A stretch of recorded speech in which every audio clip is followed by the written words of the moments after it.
अस्सलाम वालेकुम। खालिद सैफुद्दीन आपके साथ 12 जून की कॉल लेकर। और समय पहले हम बात कर लेते हैं थोड़ी सी जुमे के सेशन के बारे में।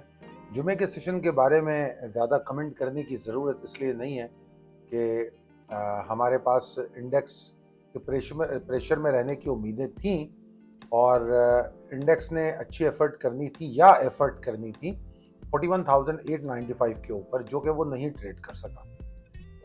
आगाज के साथ ही उसने उस लेवल को अचीव किया जो कि बड़ा एक्साइटिंग था, मगर पहले ही सेशन में मार्केट नीचे आ गई और फिर मार्केट नीचे आई और उसके बाद फिर दोबारा हमने नमाज के वक्फे के बाद मार्केट को ऊपर जाते देखा। वैसे तो मैं इस वक्त जो थोड़ी बहुत एक्साइटमेंट चल रही है उसका क्रेडिट जो है उसको दे रहा हूँ बजट को, क्योंकि जो बजटरी अनाउंसमेंट्स हैं उसकी वजह से पॉसिबिलिटी है कि लोगों में थोड़ी एक्साइटमेंट पाई जाती है। ये ऐन मुमकिन है, तो ये एक वजह हो सकती है।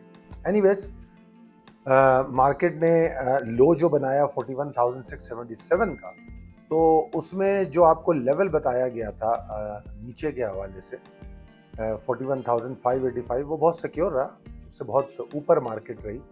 और मैंने स्क्रिप्ट कॉल में जुमे को ज़्यादातर एक्यूमुलेशन की कॉलें दी थी। और जो जून पोर्टफोलियो है, जून पोर्टफोलियो के हवाले से आप स्लाइड भी देखेंगे तो पिछले 4 या 5 दिन से हम फोकस कर रहे हैं जून पोर्टफोलियो पे कि जून पोर्टफोलियो के लिए कौन से स्टॉक सेलेक्ट किए जाएं, और वही स्टॉक आपको स्क्रिप्ट में दिए जा रहे हैं, रोज़ाना जो कॉल आपको दी जाती है।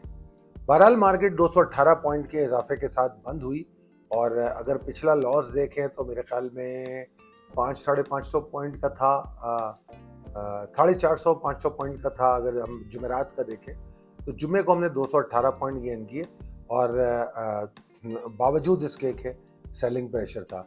अच्छा जनाब, समय पहले मैं आपको बताना चाहूँगा हमारा जो फ्री ग्रुप चल रहा है, जिसका लिंक इस वीडियो के डिस्क्रिप्शन में भी होगा, वो ग्रुप हमारा बड़ा मज़ेदार चल रहा है क्योंकि वो एक मालूमाती, तज्ज़ियाती और एक्सपेरिमेंटल ग्रुप है।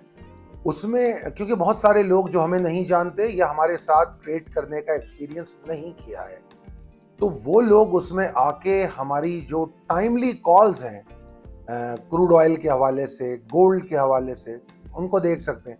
और अगर आप चाहेंगे तो हम उसमें यूरो यूएसडी भी अपडेट कर देंगे, नैस्डैक भी अपडेट कर देंगे, S&P 500 भी, क्योंकि हम तो इन तमाम इंस्ट्रूमेंट्स पे काम ऑलरेडी करते हैं। तो हम आपको सिर्फ दिखाने के लिए कि हमें एक्सपीरियंस कर सकें आप, और अगर आपके सवालात हैं तो वो पूछ सकें।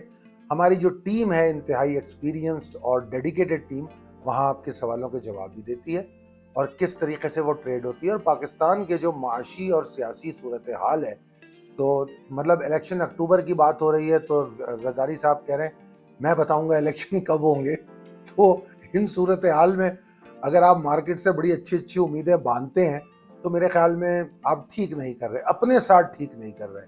क्योंकि आप ज़रा सोचिए, इसाक डार साहब अगर बजट दे देते हैं तो मैंने बिलाल गौरी साहब ने एक बड़ी अच्छी बात की। उन्होंने कहा कि बजट बनता है आमदन के हिसाब से, उस आमदन के अंदर हम अखराजात अपने डिफाइन करते हैं।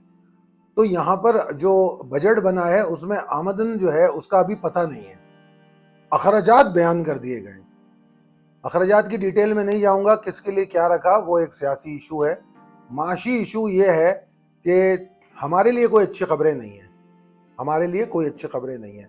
हाँ, इंफ्रास्ट्रक्चर डेवलपमेंट में जो पैसे रखे गए हैं वो हमारे लिए अच्छी खबर हो सकती है, क्योंकि जब इंफ्रास्ट्रक्चर डेवलपमेंट होती है तो वो कुछ मेन सेक्टर्स को और उनसे एसोसिएट सेक्टर्स को चलाने में मदद देती है। एनीवेज, तो इसको आप इलेक्शन बजट कहें, प्रोग्रेसिव बजट कहें, जो चाहे कह लें, हम तो जिंदगी गुजर गई इस तरह की बातें सुनते हुए।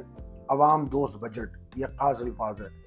हुकूमत कहती है अवाम दोस्त बजट और अपोजिशन कहती है दुश्मन बजट, नाजुक मोड़। तो ये सब बातें चलती रहती हैं। खैर बहरहाल, हमने ये ग्रुप बनाया ही इसलिए है कि इन हालात में हमारा सर्वाइवल कैसे है, क्योंकि हम ट्रेड एडिक्शन में भी हैं, हम एक दूसरा जरिया आमदन भी चाहते हैं, तो उस जरिया आमदन को किस तरह हम लेके चल सकते हैं, तो इस हवाले से हमने ये ग्रुप बनाया है।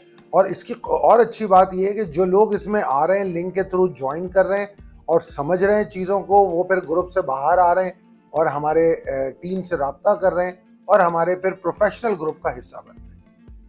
और जो नए लोग आएंगे उनको बेसिक ट्रेनिंग भी दी जा रही है और हम देंगे ट्रेनिंग, क्योंकि trading on level safely invest strongly believe करता है समझ के ट्रेड करने पे। हम हाथ पकड़ के रोड पार नहीं कराते। हमारी कोशिश होती है कि हम आपको इस काबिल करें कि आप समझ के ट्रेड करें और आपको पता हो आप क्या कर रहे हैं, आप क्यों खरीद रहे हैं, क्यों बेच रहे हैं, कहाँ पे एंट्री लेनी चाहिए, क्यों एग्जिट लेनी चाहिए।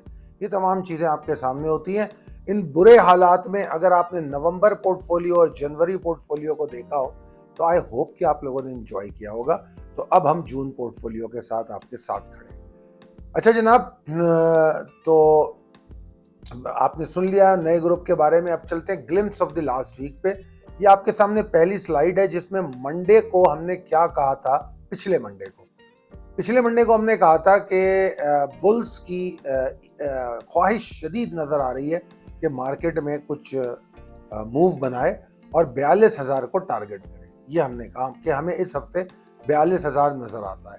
फिर हमने मंगल को शायद 42,000 अचीव कर लिया था और हमने फिर ये कहा कि उसके बाद फिर हमने एक नया टारगेट दिया 42,000 को अचीव करने के बाद, जो कि 42,243 से 300 तक का एरिया था। तो बेसिकली जो गुजरा वीक है इसके दो टारगेट आपको दिए गए, अल्हम्दुलिल्लाह वो दोनों अचीव हुए। उसके बाद ये सारी कॉल ये आपके सामने स्लाइड मौजूद है, इसका प्रिंट शॉट लेके आप इसको पढ़ सकते हैं। Glimpse of the last week की जो सेकंड स्लाइड है इसमें हम चार्ट की पोजीशन बताते हैं, फॉरेन इन्वेस्टर पोर्टफोलियो की पोजीशन बताते हैं, वीकली क्लोजिंग और इन तमाम चीज़ों को आपके सामने रखते हैं। फॉरेन इन्वेस्टर की जो पोजीशन है वो हम आपको 2011 से दिखाते हैं और 2023 के तमाम महीनों की पोजीशन भी दिखाते हैं। यहाँ पर जो दो चार्ट दिए गए हैं उसमें एक डेली चार्ट है और एक वीकली चार्ट है। डेली चार्ट में आपको एक पोजीशन दिखाई गई है कि पिछले 5 सेशंस में सूरत हाल क्या रही, ठीक है।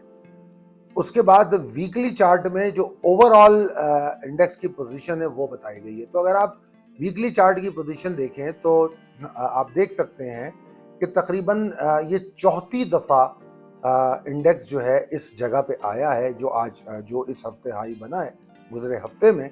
ये वो एरिया है जिसमें चौथी दफ़ा इंडेक्स ने एंट्री ली है। ये वीकली चार्ट में बड़ा वाज़ेह तौर पे नज़र आ रहा है। और अगर आप डेली चार्ट पे तवज्जो दें तो डेली चार्ट में आपको दो चीज़ें नज़र आती हैं। नंबर एक, जुमेरात के सेशन के बाद एक स्ट्रॉन्ग बेयरिश इनगल्फ नज़र आता है जो कि एक अच्छी मंदी का सिग्नल होता है और उसमें बेयरिश इनगल्फ के तमाम क़वायद और ज़वाबित पूरे होते नज़र आते हैं। मगर बड़ी हैरान कुन बात ये होती है कि जुम्मे को मार्केट में 218 पॉइंट का इजाफा होता है और उसमें इसको हम अभी कोई कंफर्मेशन तो हम इसकी नहीं दे सकते, मगर आगे चल के हम इस पे बात ज़रूर करेंगे अपने possibilities and strategies as per technical chart. मगर बहरहाल डेली और वीकली कॉल की हमने आपको पोजीशन इसमें बता दी। तो आपने ये देखा कि हमने किस तरह टारगेट अचीव की और फिर आपने ये भी देखा कि थर्सडे को जुमेरात के दिन हम वीकली हाई 307 का बनाते हैं। ये वही एरिया है 42,243 300 का जिसको हमने सेकंड टारगेट अटमोस्ट टारगेट इस हफ्ते का दिया था। वहीं से मार्केट नीचे आती है और फिर मार्केट वहां से 658 पॉइंट नीचे आती है और फिर जुम्मे को 218 पॉइंट के इजाफे के साथ बंद हो जाती है।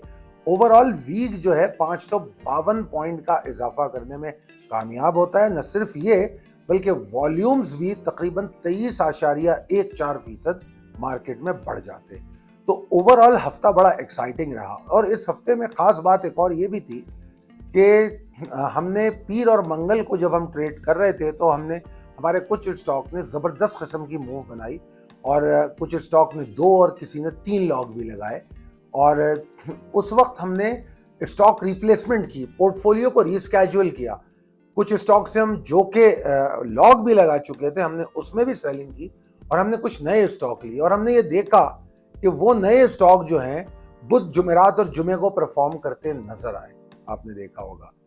तो बहरहाल और पिछले महीने में हम पॉनियर सीमेंट को सेलिब्रेट कर चुके हैं ऑलरेडी। इस तरह और भी स्टॉक है। फिर सेंचुरी पेपर ने हमें ज़बरदस्त मूव दी।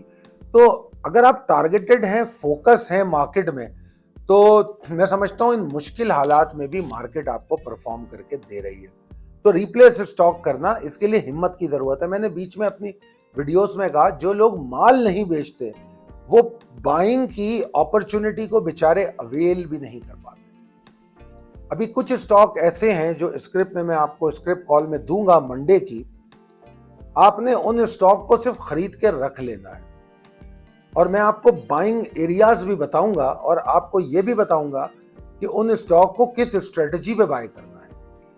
अगर आप उस स्ट्रेटजी पे बाय करके कुछ देर के लिए रुक जाते हैं, सब्र कर लेते हैं, तो अगेन वो स्टॉक आपको तकरीबन 35% से 75% तक गेन देंगे। बड़ी बात कर रहा हूं मैं 75%, मगर मैं क्या करूं, पॉइनियर सीमेंट दे चुका है। तो ये मिरेकल्स हुए हैं मार्केट में।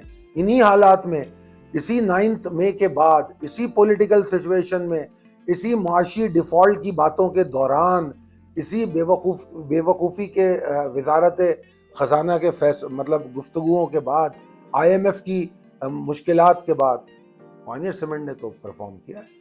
साइंटिफिक पेपर आपके सामने है, निशात मिल आपके सामने, पता नहीं कितने स्टॉक हैं, बहुत सारे स्टॉक हैं। खैर एनीवेज, तो बहरहाल ये मैं जून पोर्टफोलियो के लिए ये सारे स्टॉक आपको दूंगा जनाब। अब आपके सामने प्रिसाइस लेवल टेबल है जो अपडेटेड है, इसको देख लीजिए। ये जो मंडे की प्रिसाइस लेवल टेबल होती है, ये बड़ी अहम होती है क्योंकि ये पूरे वीक पर भी पॉइंट करती है। जिस तरह आपने पिछले हफ्ते देखा कि 42,000 का टारगेट मंडे की कॉल में बता दिया गया था। एनीवेज, आगे चलते हैं। तो जनाब, मैं जुमे की रिकवरी को यकीनन काबिल सताइश नज़रों से देखता हूँ, और मगर मैं इसको ना इनफ नहीं समझता। मैं इसको इनफ इसलिए नहीं समझता क्योंकि मैंने अभी जिक्र किया कि जुमेरात का सेशन इतना भरपूर और शदीद मंदी का था कि अगर उसकी जुमे की जो रिकवरी है वो उसके 50% से ज़्यादा होती तो मेरा थोड़ा दिल पुरसुकून होता कि चलो फाइन, दैट्स ओके। मगर अनफॉर्चुनेटली हम जुम्मे की गिरावट के 50% के नीचे हैं, जो कि थोड़ी सी कमी का इजहार करती है कि बुल्स की एफर्ट इनफ नहीं है। और मैं ये समझता हूं कि अगर ये जो लो है जुमेरात का, अगर इस लो के नीचे मार्केट ट्रेड करे तो मार्केट में कोई भी अच्छी बात नहीं होगी। पहली तो एक बात ये क्लियर हो गई। अच्छा जनाब, अब मैं आपको ये बताऊं कि मार्केट जो है वो रिएक्ट करेगी बजट की इंटरप्रिटेशन को।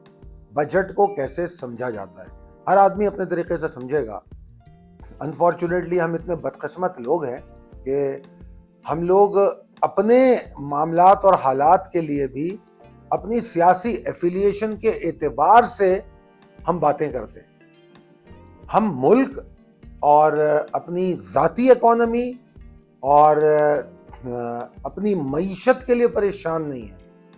हम ज़्यादा परेशान अपनी सियासी मजहबी एफिलिएशंस के साथ और अपने इदारों के साथ है। इदारा मैं उसको कह रहा हूँ जो भी हमारा ये नेटवर्क है, यानी कि अगर खुदा न ख्वास्ता मैं एलीट क्लास का होता तो ये भी एक कम्युनिटी बन जाती है, एक इदारा बन जाता है।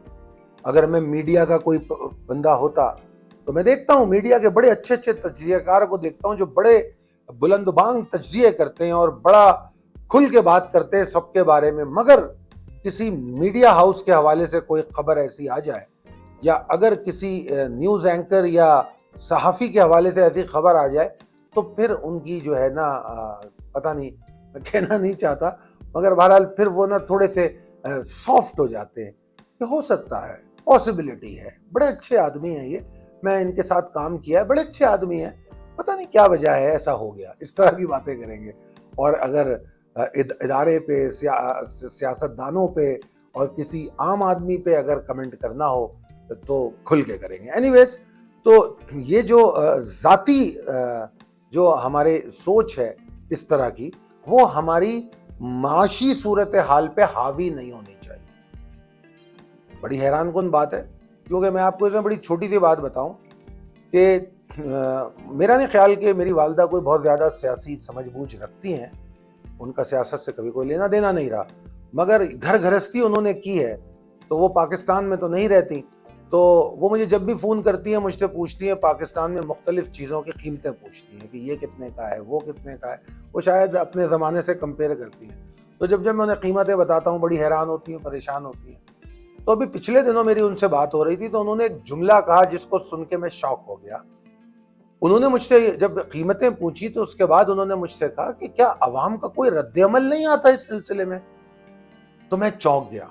मैं इसलिए चौंक गया कि अवाम का रद्द-ए-अमल 9th मई में अजाब मचाने के लिए आया, तनसीबात पे हमलों के लिए आया, शुहदा की यादगारों के लिए आया, और फिर अगर मैं और पीछे जाऊं तो इसी मई के महीने में कराची में 12 मई में एक जबरदस्त फसाद हुआ था, अवाम का रद्द अमल आया।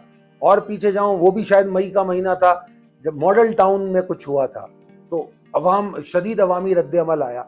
इस तरह तारीख भरी पड़ी है ऐसी अवामी रद्द अमल से जिसमें हमें भड़काया गया और हमने रद्द अमल किया। मगर जो मसाइल हमें दरपेश है कि हम पूरा बिजली का बिल देते हैं और बिजली पूरी नहीं मिलती, हम सिक्योरिटी के लिए इतना सारा बजट पे पैसा देते हैं और हम सिक्योर नहीं हैं, हमें अदालतों से इंसाफ नहीं मिलता, हमें सेहत नहीं मिलती, हमें तालीम नहीं मिलता। अभी मेरे बच्चे नई क्लासों में आए हैं और मैं पिछले 2 महीनों से सिर्फ उनकी किताबें ढूंढ रहा हूं। वजारत तालीम सिर्फ अपनी किताबों के मामलात को सेटल नहीं कर सकती। इंतहाई अफसोस की बात है, इंतहाई अफसोस की बात है। पूरे साल में उनके पास करने को काम क्या होता है? सिर्फ गर्मियों की और सर्दियों की छुट्टी का ऐलान, दैट्स ऑल। उसको भी प्राइवेट स्कूल एसोसिएशन रिजेक्ट कर देती है। कराची में तो ऐसा ही होता है, जब भी छुट्टियों का ऐलान होता है प्राइवेट स्कूल एसोसिएशन रिजेक्ट कर देती है, ये अपना सब मुंह लेके रह जाते हैं, फिर उसके बाद उनके साथ जो वो कहते हैं वो कर लेते हैं। तो यानी कि इतना तक तो काम नहीं कर सकते। मैंने सिंध की वजारत तालीम को एक फैसला करते देखा पिछले 10-12 सालों में। उन्होंने कहा हैदराबाद में लड़कियां दुपट्टे के बजाय अजरक ओढ़ेंगी। वाह, क्या तालीमी निसाबी फैसला है, क्या निसाबी फैसला है।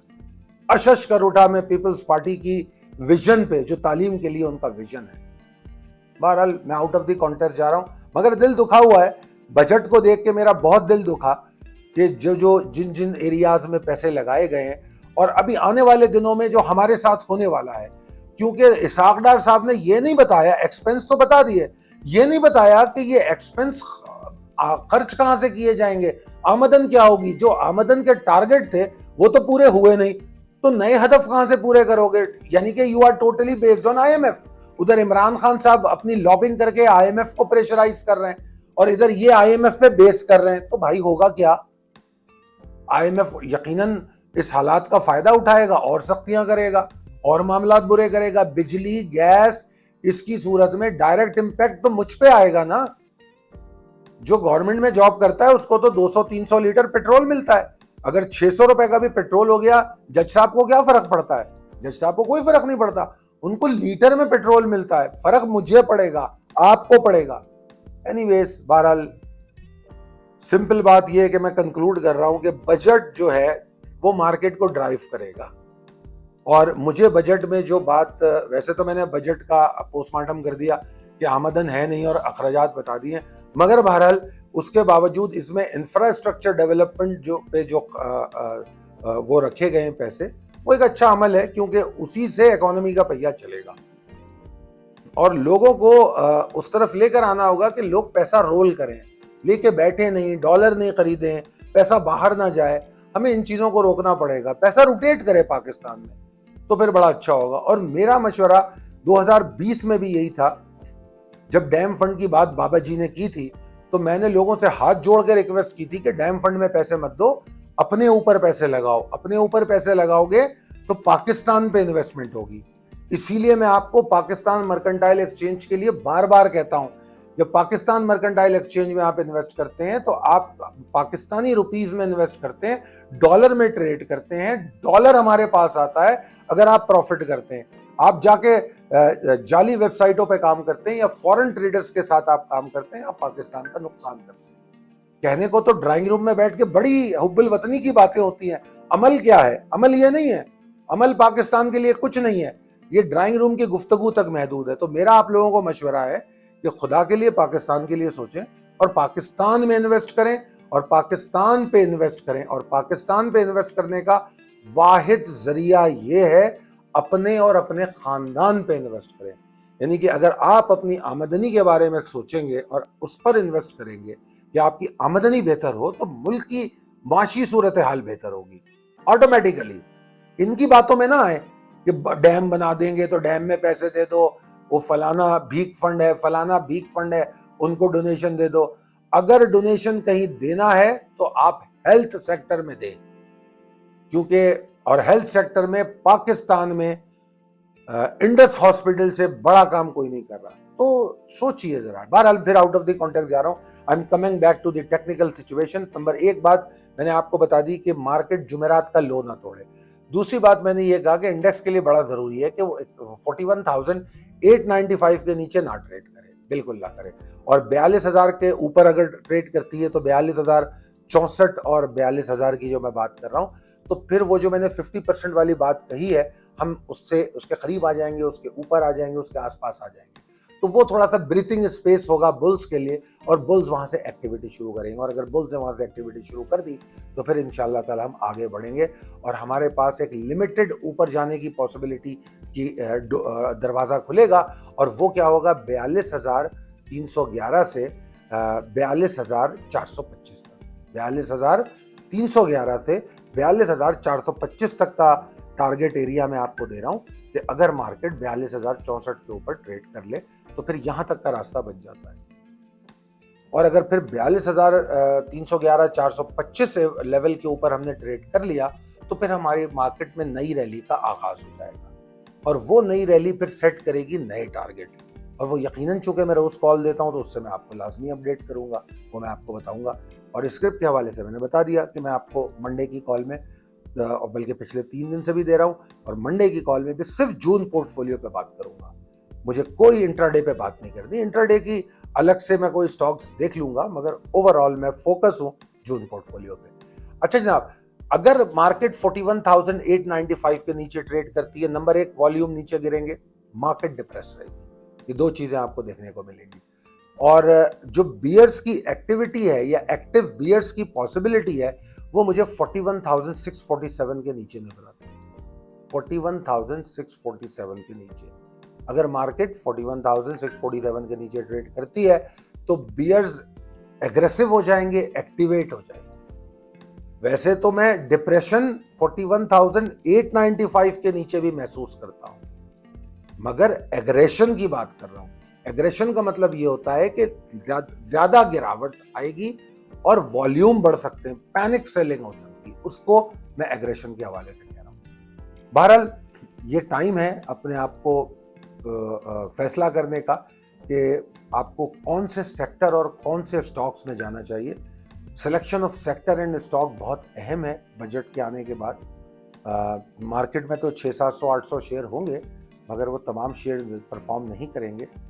परफॉर्म उन्हीं शेयर्स ने करना है जिनके बारे में हम फंडामेंटली स्ट्रॉन्ग सिचुएशन देखते हैं, और बजट भी उसको सपोर्ट कर रहा है, और वो खुद भी अपनी अच्छी लेवल्स पर आए हुए हैं, और उनकी अर्निंग्स अच्छी हैं, और उनके जो उनके रिजर्व्स हैं वो काफ़ी अच्छी पोजीशन में। तो बहरहाल इन तमाम चीज़ों का ख्याल रखिए, अपना ख्याल रखिए, अपने घर वालों का ख्याल रखिए। अल्लाह ताला आपको बहुत कामयाब करे, सेहतमंद रखे। मेरे और मेरी टीम के लिए ज़रूर दुआ कीजिएगा। बहुत शुक्रिया। अल्लाह हाफ़िज़।